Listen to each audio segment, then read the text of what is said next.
কালকে একটা কথা বলেছিলাম যে আমাদের মধ্যে আমাদের একজন অ্যাডক কমিটির মেম্বার স্পোকস পারসন হবে।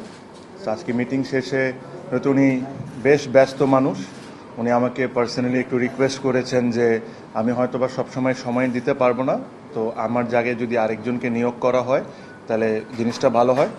সো আমরা যেহেতু আজকে সময়টা খুবই কম ছিল দেখে আমি নিজে এসেছি, কেন আজকে কয়েকটা ইম্পর্টেন্ট ডিসিশনস আমরা নিয়েছি।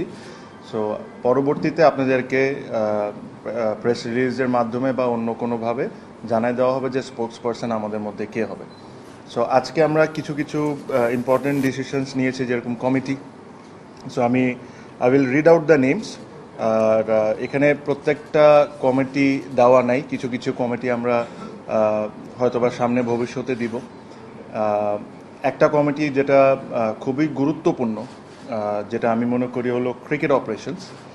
সো যেহেতু আমরা এখানে এসেছি ইলেকশনটাকে যত সুন্দরভাবে তাড়াতাড়ি করার জন্য, আর 3 মাস খুবই কম সময় আমাদের আছে, তো আমার কাছে যেটা ব্যক্তিগতভাবে মনে হয়েছে ক্রিকেট অপারেশনস যে যারা কাজ করে তারা খুব প্রফেশনালি সুন্দরভাবে কাজ করছে।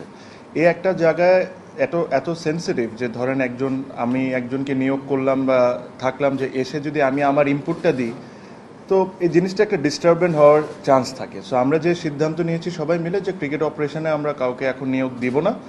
কোনো কিছু যদি আসে, কোনো ইনকোয়ারি যদি আসে ক্রিকেট অপারেশন থেকে, ওটা আমরা বোর্ডে বসে ডিসাইড করব। So I will read out the names.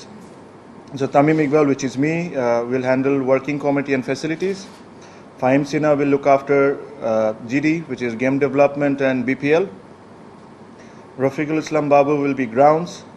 Tanzil Chaudhary will be age group. Salman Spahani will be marketing and discipline. Rashna Imam will be women's wing, medical and complaint committee. Shafil Khosrow will be finance and welfare. Said Ibrahim Ahmed will be security and tender and purchase. Minajul Abidin Nandu will be tournament committee. Mirza Yasir will be logistics, and Atar Ali Khan will be umpire committee. So এটা ছিল committee wise